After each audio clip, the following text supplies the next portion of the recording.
আসসালামু আলাইকুম ওয়া রাহমাতুল্লাহি ওয়া বারাকাতুহু।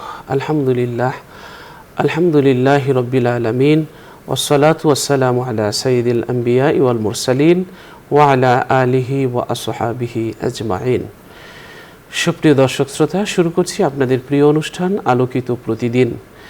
যে যেখান থেকে এই মুহূর্তে এই অনুষ্ঠান দেখছেন সকলকে আন্তরিক প্রীতি ও শুভেচ্ছা। দর্শক, আলোকিত প্রতিদিন অনুষ্ঠানে আজ আমরা অতিথি হিসেবে আমন্ত্রণ জানিয়েছি একজন বিশিষ্ট আলেমকে। আজ আমাদের সাথে অতিথি হিসেবে আছেন বিশিষ্ট শাইখুল হাদিস, ফার্মগেট মদিনাতুল উলুম কামিল মাদ্রাসার সাবেক অধ্যক্ষ, প্রবীণ আলেম মাওলানা মোহাম্মদ আব্দুর রাজ্জাক। আসসালামু আলাইকুম ওয়া রাহমাতুল্লাহি ওয়া বারাকাতুহু। ওয়ালাইকুম আসসালাম ওয়া রাহমাতুল্লাহি ওয়া বারাকাতুহু। মোহতারাম, কেমন আছেন? আলহামদুলিল্লাহি রাব্বিল আলামিন। আলহামদুলিল্লাহ। দর্শক, আমরা আজ যে বিষয়টি নিয়ে আলোচনা করব সেটি হচ্ছে ইখলাসপূর্ণ ইবাদতের প্রভাব। আল্লাহর দরবারে বান্দার আমল কবুল হওয়ার প্রধানতম শর্ত হচ্ছে ইখলাস। আমল, ইবাদত এগুলো আসলে কবুল হওয়ার জন্যে আমরা খেয়াল করব যে এটার মধ্যে একনিষ্ঠতা, ইখলাস কতটুকু ছিল, সেটার পরিমাণটা কতটুকু হওয়া উচিত ছিল, এটার উপরে নির্ভর করবে ইবাদত কবুল হওয়া না হওয়া। আল্লাহ তাআলা আল্লাহকে সন্তুষ্ট করার উদ্দেশ্যে মানুষের প্রশংসা বা পার্থিব সুবিধা চিন্তা এতে থাকতে পারে না। আল্লাহ তাআলা কোরআনুল কারীমের সূরা বাইয়িনায় বলেন যে তাদের কেবল একনিষ্ঠ হয়ে আল্লাহর ইবাদতের নির্দেশ দেওয়া হয়েছে। ইখলাস অনুপস্থিত বা রিয়া ইবাদতকে ধ্বংস করে দেয়। রাসূল সাল্লাল্লাহু আলাইহি ওয়াসাল্লাম একে গোপন শিরক বলে আখ্যা দিয়েছেন। নবীজি বলেছেন, আমি আমার উম্মতের জন্য যেসব বিষয় ভয় করি তার মধ্যে অধিক আশঙ্কাজনক হচ্ছে আল্লাহর সঙ্গে শিরক করা। অবশ্য আমি কথা বলছি না যে তারা সূর্য, চন্দ্র বা প্রতিমার পূজা করবে, বরং তারা আল্লাহ ছাড়া অন্যের সন্তুষ্টির জন্য কাজ করবে এবং গোপন পাপ করবে, লোক দেখানো ইবাদত করবে। ইবনে মাজায় এই হাদিসটি এসেছে। অর্থাৎ রাসূল সাল্লাল্লাহু আলাইহি ওয়াসাল্লাম এই আশঙ্কা করছে যে চন্দ্র সূর্যের পূজা করবে না, কিন্তু আল্লাহ ব্যতীত অন্য কাউকে খুশি করার জন্য ইবাদত করবে। কত গুরুত্বপূর্ণ একটি হাদিস। তো আমরা আমাদের জীবনে যে ইবাদত বন্দেগী করব, সেই ইবাদত বন্দেগীর মধ্যে আমরা আল্লাহ ছাড়া আর কাউকে খুশি করার চেষ্টা করব না।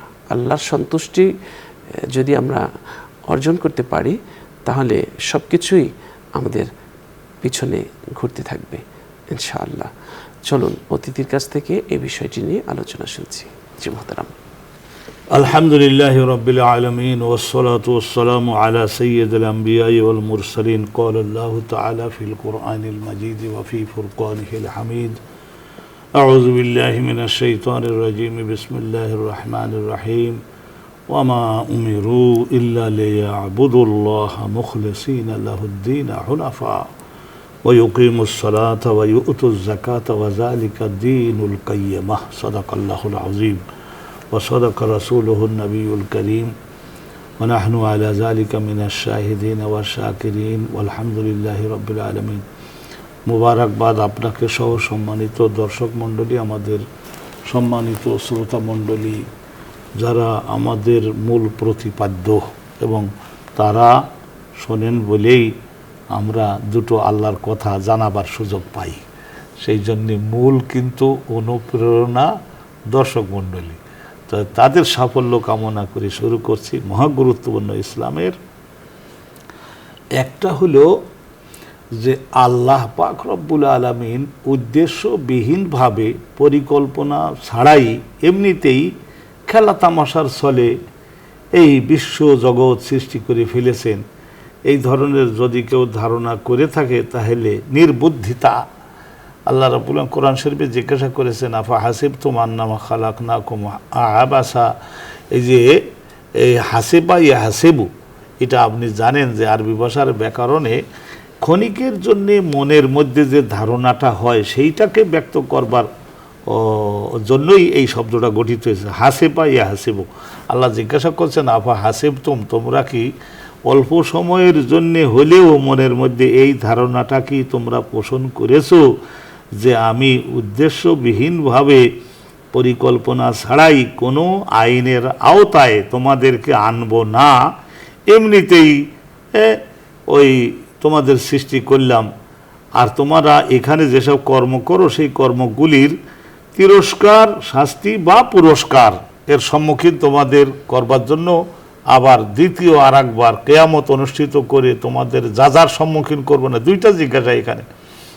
তো ইবাদত যে আল্লাহ রাব্বুল আলামিন আমাদের ইবাদতের জন্যই যে সৃষ্টি করেছেন, উদ্দেশ্যবিহীনভাবে না, এটা অন্য আয়াতে আল্লাহ রাব্বুল আলামিন বলেছেন যে ওমা খলাকতুল জিন্না ওয়াল ইনসা ইল্লা লিয়াবুদুন।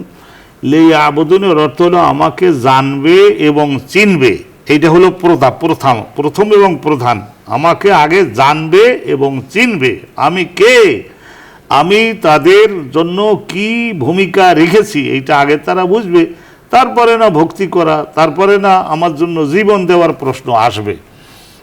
তো এই যে ইবাদতটা আল্লাহর কাছে আল্লাহর আইন মতোই করলাম, এটা দেহ করলো আল্লাহর আইন মতো, কিন্তু আল্লাহর আইন মতো যে কাজটা, সেই কাজটা দেহ করলো, কিন্তু মনের মধ্যে বাঞ্ছনা, আকাঙ্ক্ষা এবং আশা যদি হয়, আপনি যেটা সুন্দর করে তুলে ধরেছেন, আল্লাহ বাদে অন্য কিছু অর্জন, তাহলে এটা নো ভ্যালু বলবো না, এই জগতে কিছু ভ্যালু সে পাইল, কিন্তু এটা ক্ষণিকের জন্য।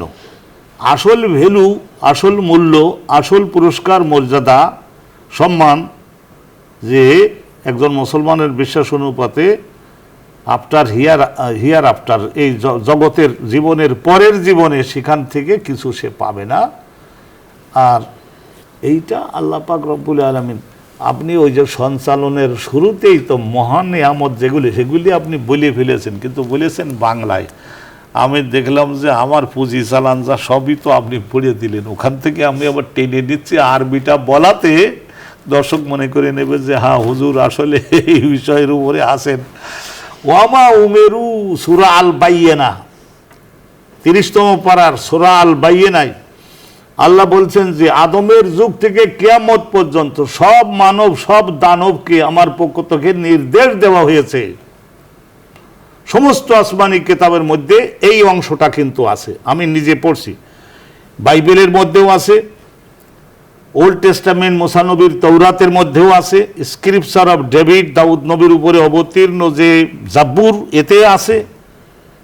এটা আমি মিশরে আজহারি ইউনিভার্সিটিতে ওগুলো আরবি ভার্সান, একটু ওই যে ওয়ার্ল্ড রিলিজিয়ান ওই সেক্টরে 100 নম্বরের পড়ায়, ওখানে আমি পড়ছি। তো এখানে সব জায়গার, আর আমাদের কোরআনে তো হাজার জায়গায় আছে, আল্লাহ বলছেন যে সব মানবকে আমি নির্দেশ দিয়েছি ইল্লা লিয়াবুদুল্লাহ, আল্লাহ পাক রব্বুল আলামিনকে ইবাদত করতে হবে মানবকে। আর মানবের জীবনের যত প্রয়োজন থাকবে সব প্রয়োজন পূরণ করে দেওয়ার দায়িত্ব, ইট ইজ আল্লাহর রেসপন্সিবিলিটি, আল্লাহর দায়িত্ব, সেটা ডিউটি অফ আল্লাহ। আল্লাহর দায়িত্ব হলো মানবের জীবনের সব প্রয়োজন পূরণ করে দেয়া, আর মানবের দায়িত্ব হলো আল্লাহ পাক রব্বুল আলামিনকে আগে জানা এবং চেনা, তারপরে তো বুঝতে পারা যাবে তিনি কোনগুলি পছন্দ করেন, সেই পছন্দের বিষয়গুলি নিশ্চয় সৌন্দর্যময়, তা সে পছন্দনীয় বিষয়গুলি ধারণ করতে হবে। আর কিছু বিষয় আছে আল্লাহ বলেন এগুলি আমি ঘৃণা করি, এগুলি ক্ষতিকারক, এগুলি মানবের জন্য ক্ষতিকারক, আমার সঙ্গে যারা মিলিত হইতে চাও, তারা আমার কাছে ধারে আসতে যারা চাও, তারা খবরদার এই জিনিসগুলির কাছে যাবা না, আল্লাহ এই রকম বলেন। তাহলে তখন আল্লাহর বিধানসমূহ বাস্তবায়ন।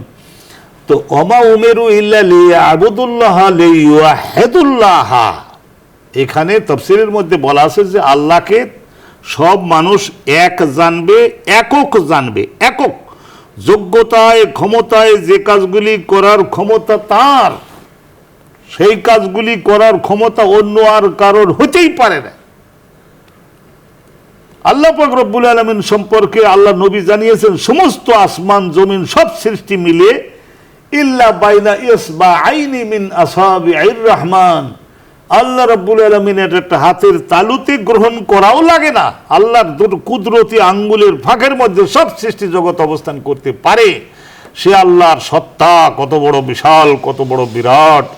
তা অতএব সেই আল্লাহ পাক রব্বুল আলামিনকে আগে জানবে এবং চিনবে। তাইলে এইটা ওমা উমিরু ইল্লা লিয়াবুদুল্লাহ মুখলিসিনা লাহুদ্দিন, যে ইখলাসের যেটা ইখলাস নির্ভেজাল বানাতে হবে। যেহেতু সৃষ্টি তিনি একা, যা কিছু ভোগ দখল করছি সব কিছু দান একমাত্র তার।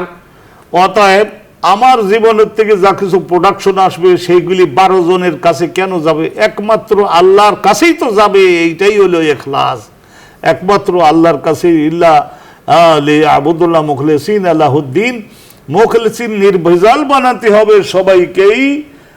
দিন মানে এখানে ইবাদত। দিন শব্দের অর্থ হলো এখানে ইবাদত। দিন শব্দটার অর্থ ঈমান, দিন শব্দটার অর্থ ইসলাম, দিন শব্দটার অর্থ তাকওয়া, দিন শব্দটার অর্থ হলো আনুগত্য। এসব কিছুই হবে একমাত্র আল্লাহ রাব্বুল আলামিনকে কেন্দ্র করে, একমাত্র আল্লাহকে আনন্দ দেওয়া, আল্লাহকে খুশি করা, আল্লাহকে সন্তুষ্ট করা, আল্লাহ রাব্বুল আলামিনের মহিমা ঘোষণা করা, আল্লাহর প্রতি কৃতজ্ঞ হওয়া। এই উদ্দেশ্যে হবে হুনাফা। হুনাফা হানিফের বহু বচন। হুনাফা, হানিফ অর্থ হলো মাইলুন আন জামিআল আদিয়ানিল মানসুখাল বাতিলা, সমস্ত মিথ্যা, সমস্ত স্থগিতকৃত সমস্ত কৌশল থেকে বিরত হয়ে ইলা দ্বীনিল হানিফ, দ্বীনে হানিফ, দ্বীনে তাওহীদ হয়েছে রিলিজিয়ান অফ আব্রাহাম, ইব্রাহিম পয়গম্বরের যে Islam. Man has the right to be worshipped but Allah, একমাত্র আল্লাহ বাদে অন্য কারোরই আর উপাস্য হওয়ার দাবি করার কোনো অধিকারই নাই, অধিকার নাই। অধিকার একমাত্র আল্লাহ পাক রব্বুল আলামিনের। তা দেখেন, আমি ওই গোড়ায় যে বিষয়টার আলোচনা করেছিলাম সেটা একটু এই দিকেই সিগন্যাল দিয়েছি যে হিজরত করো। এই হুকুম হলো মক্কা থেকে, এই মক্কা থেকে তোমরা, মক্কা থেকে শুধু না, মক্কার জেদ্দা, ইয়ামান আশেপাশে সব মুসলমান যারা হয়েছে সবাইকেই রসুল আল্লাহ নির্দেশ দিলেন হিজরত করো। কোথায় যাও? মদিনাতে যাও। এই যে উত্তর দিকে মদিনাতে 500 মাইল দূরে মদিনাতে যাও, যেয়ে জামাতবন্দি হও। তাহলে একটা শক্তি তৈরি হলো। ওই শক্তিটা নবীর পক্ষে হবে। সকল শক্তি ইউনাইটেড হয়ে রসুলুল্লাহর হাতের অর্থনৈতিক শক্তি, জনশক্তি সব একত্রিত হয়েই আল্লাহর বিষয়গুলিকে বিজয়ী করবার জন্য জান প্রাণ দিয়ে চেষ্টা করো। তো এই যে হিজরতের হুকুম হলো, তো রসুলুল্লাহর সঙ্গে চুক্তি হয়েছিল। তো মদিনার আনসারি যারা আওস খজরজ গোত্রের 72 জন এই সর্বশেষে আসলেন আকাবায়, ওখানে গভীর রাতে চুক্তি হলো।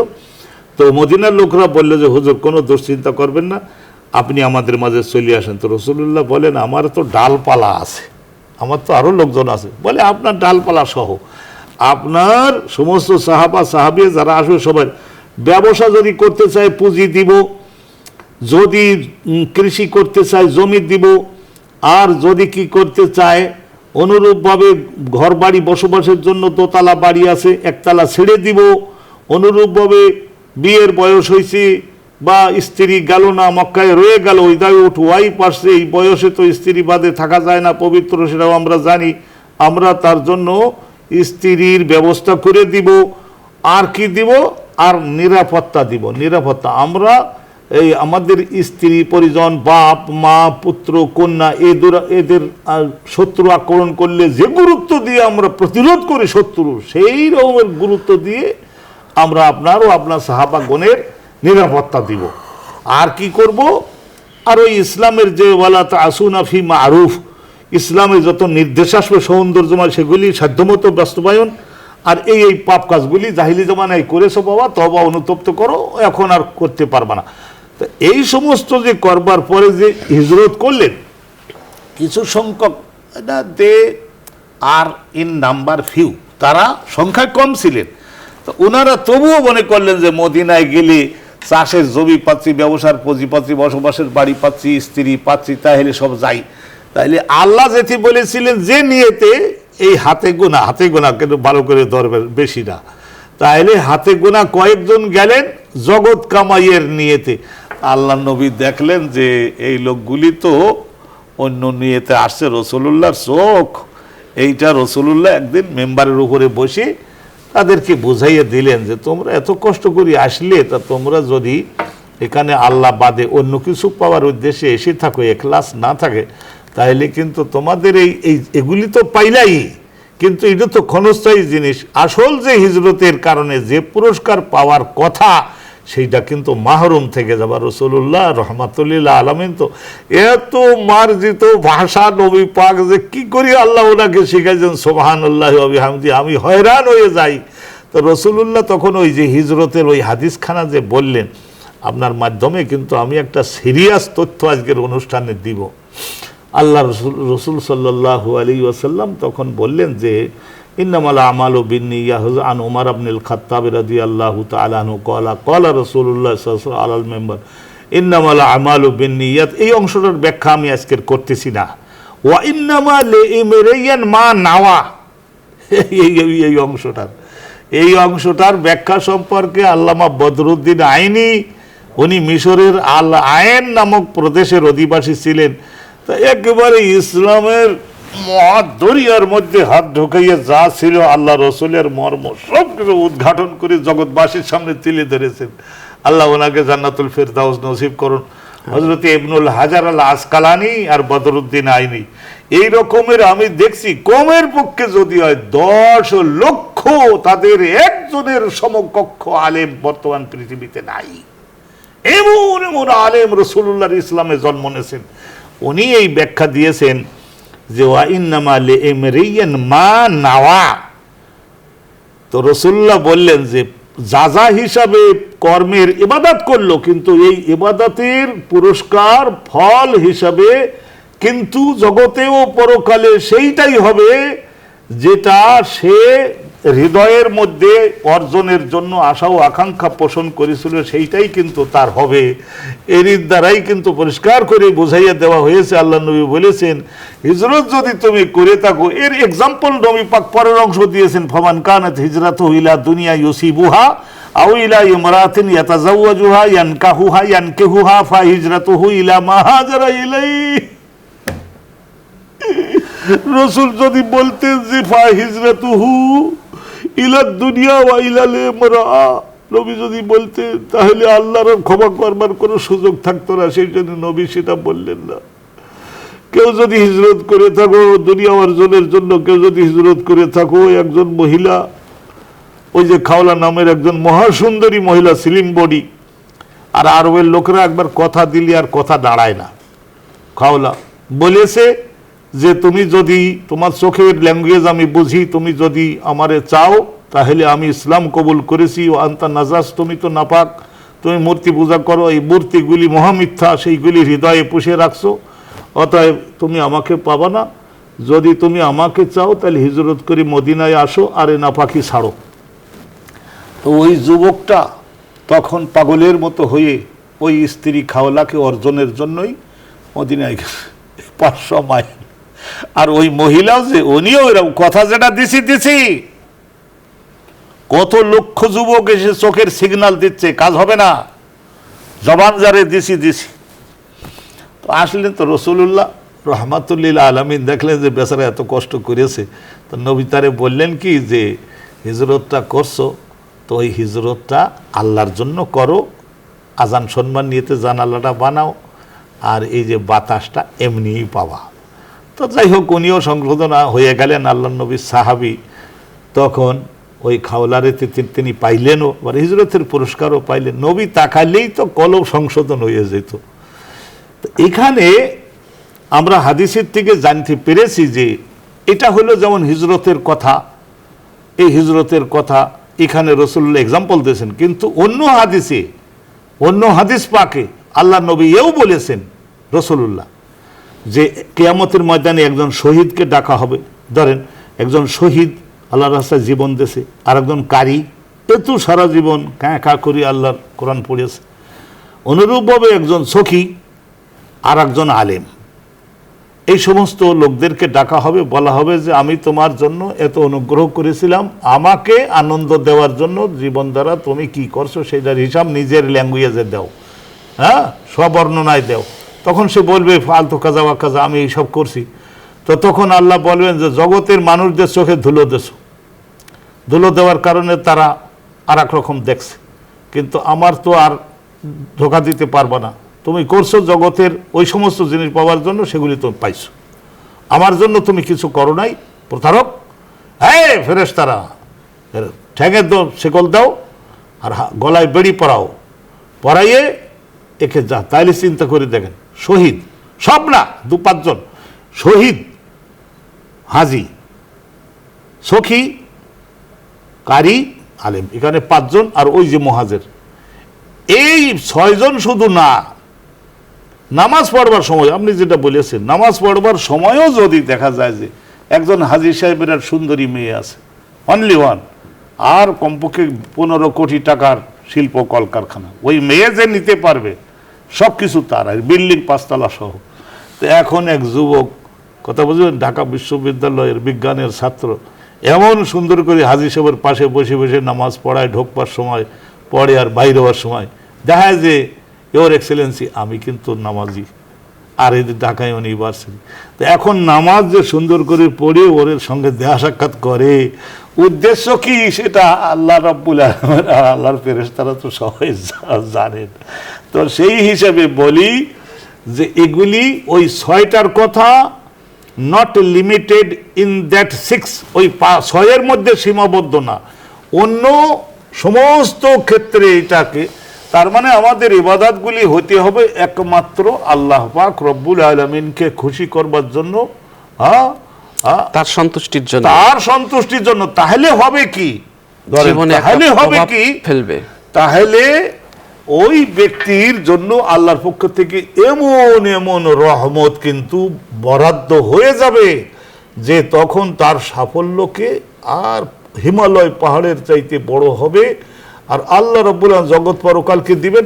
আর আল্লাহ নবী হাদিসে জানিয়েছেন, তোমরা যদি আল্লাহকে খুশি করবার জন্য তারজুনা রাহমাতাহু, এরম যদি করো, তাহলে একটা খেজুর, এক্সাম্পল, একটা খেজুর এইটাও পরিমাণেরও যদি দান করো সে অভাবের দিনে, তাহলে আল্লাহ ওইটাকে আনা রব্বি সাদাকাতাকুম কামা ইউরাব্বি আহাদুকুম ফেলুয়াহ, তোমাদের ছোট্ট এই ঘোড়ার বাচ্চাটাকে যেমন ভবিষ্যতের যোগ্য বাহন বানাবার জন্য তোমরা পানি খাওয়াও, ঘাস খাওয়াও, গায়ে হাতে পায়ে তেল দাও, ওরকম দৈনিক কিছু কিছুটা দৌড়াও, ছুটাইয়ে ছোটার অভ্যাস করাও। তো এইভাবে আমি আমার উদ্দেশ্যে, আমার বান্দা যখন একটা ইবাদত করে তখন আমি তারই ইবাদতটাকে লালন পালন করে বাড়াতে থাকি, বৃদ্ধি করতে থাকি, ওহদ পাহাড়ের সমান আল্লাহ নবী জানিয়েছেন, আল্লাহ বানিয়ে দেন। এবং কিয়ামতের ময়দানে যখন বান্দা বিপদে পড়বে তার আমল নামায় উঠিয়ে দিবেন, নেকির পাল্লা ভারী হবে, আল্লাহ বলবেন যে আমার বেহেশতে যাওয়ার আমি তোমার জন্য অনুমোদন প্রদান করলাম, যাও জান্নাতের জীবনে চলে যাও। অর্থাৎ ইবাদত সম্পাদনের সময় আমাদের খেয়াল রাখতে হবে সবসময় যে ওখানে লৌকিকতা প্রদর্শন ইচ্ছে না থাকে এবং আল্লাহ ছাড়া অন্য কাউকে সন্তুষ্ট করার মনে বাসনা যেন না থাকে। চমৎকার বলছিলেন। প্রিয় দর্শক শ্রোতা, আমরা খুব গুরুত্বপূর্ণ আলোচনা শুনেছি। রাসূল সাল্লাল্লাহু আলাইহি ওয়াসাল্লাম বলেছেন, যেই ব্যক্তি যেই ব্যক্তি লোক শোনানো ইবাদত করে, আল্লাহ এর বিনিময়ে তার লোক শোনানোর উদ্দেশ্যই প্রকাশ করে দেবেন। বুখারী শরীফে এই হাদিসটি এসেছে। আরেকটি হাদিসে আমরা দেখতে পাই বুখারী শরীফের যে রাসূল সাল্লাল্লাহু আলাইহি ওয়াসাল্লাম এখানে বলেছেন, বান্দার অন্তরের নিয়াত ঠিক না হলে আল্লাহর কাছে কোনো কাজই গ্রহণযোগ্য হয় না। নিয়াত শুদ্ধ হলে আল্লাহ তাআলা জাগতিক কাজকেও ইবাদতের মর্যাদা দিয়ে দেন। আবার নিয়াত শুদ্ধ না হলেও ইবাদতসমূহ প্রত্যাখ্যান করেন। নবীজি বলেছেন যে নিশ্চয়ই কাজের ফলাফল নিয়াতের উপর নির্ভর করে। এজন্য আমাদের নিয়াতকে পরিশুদ্ধ করতে হবে। ইখলাস শূন্যতা, মানুষের ইখলাস শূন্যতা বা রিয়া অর্থাৎ প্রদর্শন প্রিয়তা, এটি বিচিত্র রূপে বিভিন্ন সময় প্রকাশ পায়। কেউ ইবাদতের সময় প্রত্যাশা করে যে মানুষ তার ইবাদত দেখে প্রশংসা করুক, কেউ আশা করে মানুষ আশ্চর্য হোক, বিস্মিত হোক, কারো ইচ্ছা থাকে যে ইবাদত দেখে তাকে সম্মান শ্রদ্ধা করুক, কারো উদ্দেশ্য থাকে ইবাদতের কারণে মানুষের ভিতরে তার প্রভাব প্রতিপত্তি বৃদ্ধি পাক। প্রদর্শনের উদ্দেশ্য থাকে বিভিন্ন রকমের। তো এগুলো যাই থাকুক না কেন, আল্লাহর কাছে এই প্রদর্শন ইচ্ছেটা গ্রহণযোগ্য হবে না। পরকালে এসব ইবাদত ব্যক্তির জন্য বোঝা এবং আক্ষেপের কারণ হবে। রাসূল সাল্লাল্লাহু আলাইহি ওয়াসাল্লাম মুসলিম শরীফের একটি হাদিসে বলেছেন যে যাতে একজন শহীদ রাসূল সাল্লাল্লাহু আলাইহি ওয়াসাল্লাম বলেছেন একটি হাদিসে এই ব্যাপারে যে কিয়ামতের দিন লোক দেখানো আমলকারীদের বিচারের একটি চিত্র তুলে ধরেছেন, যাতে একজন শহীদ আল্লাহর পথে জীবন উৎসর্গকারী, একজন কোরআনের শিক্ষক এবং একজন দানবীরের আলোচনা এসেছে, যারা বিখ্যাত, যারা সুনামের মোহে জিহাদ এবং কোরআন শিক্ষা দান করত, তারা তাদের আমলের প্রতিদান থেকে বঞ্চিত হয়। আল্লাহ তাদের বলবেন যে তোমরা যা চেয়েছো পৃথিবীতে তা পেয়েছো, সুতরাং আমার কাছে তোমাদের কোনো প্রাপ্য নেই। মুসলিম শরীফের হাদিস। ইমাম গাজালি রহমতুল্লাহি আলাই বলেছেন যে জেনে রাখো নিশ্চয়ই প্রদর্শনপ্রিয়তা হারাম, প্রদর্শনকারী আল্লাহর নিকট অপছন্দনীয়। সুতরাং আমরা আমাদের আমলে রিয়া যদি ইচ্ছাকৃতভাবে হয় তবে তা যত গৌণই হোক না কেন সে আমল আল্লাহর দরবারে গ্রহণযোগ্য হবে না।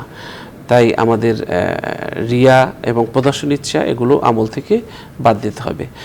রাসূল সাল্লাল্লাহু আলাইহি ওয়াসাল্লাম মুসলিম শরীফের একটি হাদিসে বলেছেন যে আল্লাহ তাআলা বলেন, আমি শরিককারীদের শরিক থেকে অমুখাপেক্ষী। যে ব্যক্তি কোনো আমল করলো এবং তাতে আমার সঙ্গে কাউকে শরিক করলো, আমি তাকে ও যাকে সে শরিক করলো তাকে প্রত্যাখ্যান করি। আমাদের মনে রাখতে হবে রাসূল সাল্লাল্লাহু আলাইহি ওয়াসাল্লাম মুসলিম শরীফের একটি হাদিসে বলেছেন যে আল্লাহ তোমাদের শরীর এবং আকৃতির দিকে লক্ষ্য করেন না, বরং তিনি তোমাদের অন্তর এবং আমলের প্রতি দৃষ্টি দেন। সুতরাং আমাদের আমলের প্রতি তিনি দেখেন এবং আমাদের অন্তরের প্রতি তিনি দৃষ্টি দেন। সুতরাং আমাদের অন্তরের কি আছে, কোন নিয়াতে, কোন কারণে ইবাদত সম্পাদন করছি, সম্পাদন করার সময় কি উদ্দেশ্য লক্ষ্য আছে, সেগুলো কিন্তু আল্লাহ জানেন। সুতরাং আমাদের সতর্ক হতে হবে সকলকে। আবু দাউদ শরীফের একটি হাদিসে আমরা দেখতে পাই যে এখানে রাসূল সাল্লাল্লাহু আলাইহি ওয়াসাল্লাম ইরশাদ করেছেন, যে ব্যক্তি আল্লাহর জন্য কাউকে ভালোবাসলো, আল্লাহর জন্য কাউকে ঘৃণা করলো, আল্লাহর জন্য কাউকে দান করলো এবং আল্লাহর জন্য কাউকে দান করা থেকে বিরত থাকলো, সেই ব্যক্তি নিজ ঈমানকে পূর্ণতা দান করলো। সুতরাং আমাদের আল্লাহর জন্যই সব কিছু করতে হবে। আল্লাহ সেই তৌফিক আমাদের সকলকে দান করুক।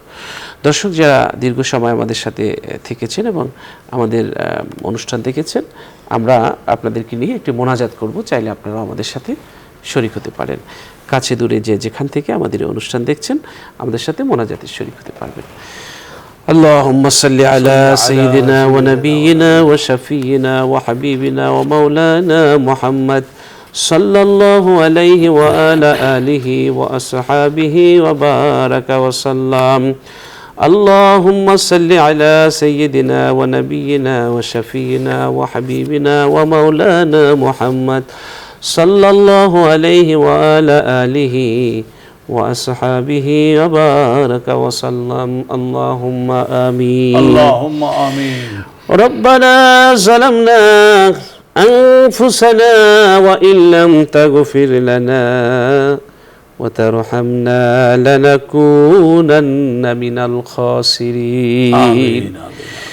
মহিয়ান গুরিয়ান সর্বশক্তিমান মেহেরবান দয়ালু দাতা, আপনি আল্লাহ মহাজ্ঞানী হাকিম, আপনি লালনকারী, আপনি সৃজনকারী, আপনি সাহায্যকারী, অভিযোগ অনুমোদনকারী, আপনি হাকিম, আপনি মহাজ্ঞানী, আপনি বিচার দিবসের মালিক, আপনি জান্নাতের মালিক, আপনি জাহান্নামের মালিক, আপনি আকাশের মালিক, জমিনের মালিক, পৃথিবীর মালিক, আমাদের জীবনের মালিক, মৃত্যুদানের মালিক।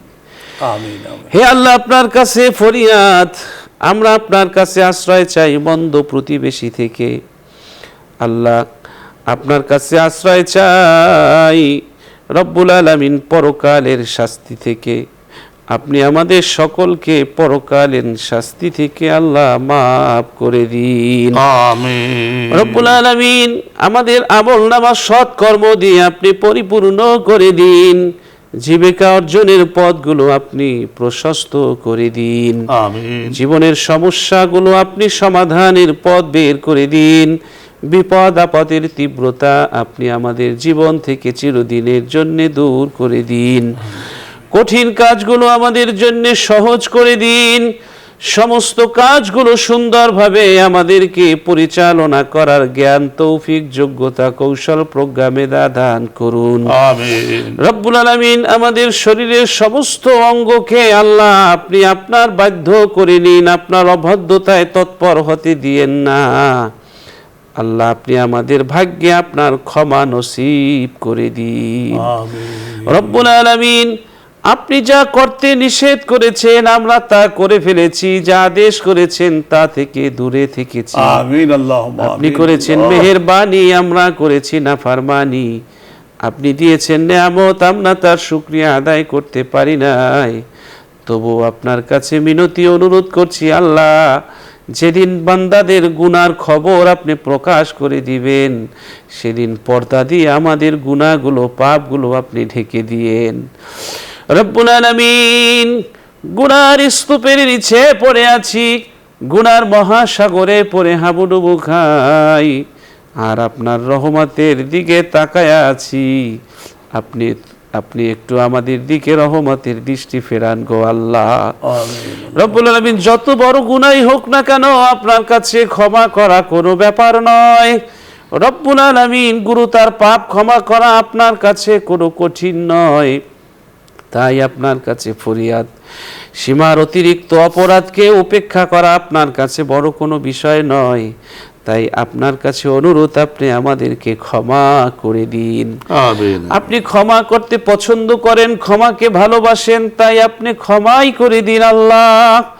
রব্বুল আলামিন আমাদের মনের স্বপ্ন পূরণের শেষ ভরসা স্থল হলেন আপনি। আপনি আমাদের মনের সব নেক আশা পূরণ করে দিন। আমিন। রব্বুল আলামিন আপনি যত নিয়ামত দিয়েছেন কোনো কিছু মূল্যের বিনিময় বিক্রি করেন নাই।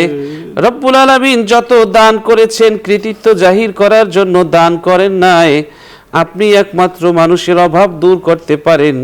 আপনার কাছে ফরিয়াদ, আপনি আমাদের সকল অভাব, অভিযোগ, অনাটন দূর করে দিন। রব্বুল আলামিন অভাব দূর করে দিন, রিজিকের অভাব। রব্বুল আলামিন যাকে যে অবস্থায় রেখেছেন সম্মানের সাথে বেঁচে থাকার তৌফিক আপনি দান করুন। রব্বুল আলামিন এই অনুষ্ঠানের পৃষ্ঠপোষক বসুন্ধরা গ্রুপের চেয়ারম্যান, আল্লাহ চেয়ারম্যান, এমডি, ভাইস চেয়ারম্যান, পরিচালক সহ সকলকে আপনি রহমত দান করুন, কবুল আর মঞ্জুর করুন। সুস্থ রাখুন, ভালো রাখুন, নিরাপদে রাখুন। দেশের জন্য, দশের জন্য, ধর্মের জন্য বেশি বেশি কাজ করার তৌফিক আপনি দান করুন। আমিন। বসুন্ধরা গ্রুপের সবগুলো প্রতিষ্ঠানকে আপনি কবুল আর মঞ্জুর করে দিন। রব্বানা আতিনা ফিদ দুনিয়া হাসানাতাও ওয়া ফিল আখিরাতি হাসানাতাও ওয়া কিনা আযাবান নার। ربنا لا تزغ قلوبنا بعد إذ هديتنا وهب لنا من لدنك رحمة إنك أنت الوهاب. سبحان ربك رب العزة عما يصفون وسلام على المرسلين والحمد لله رب العالمين.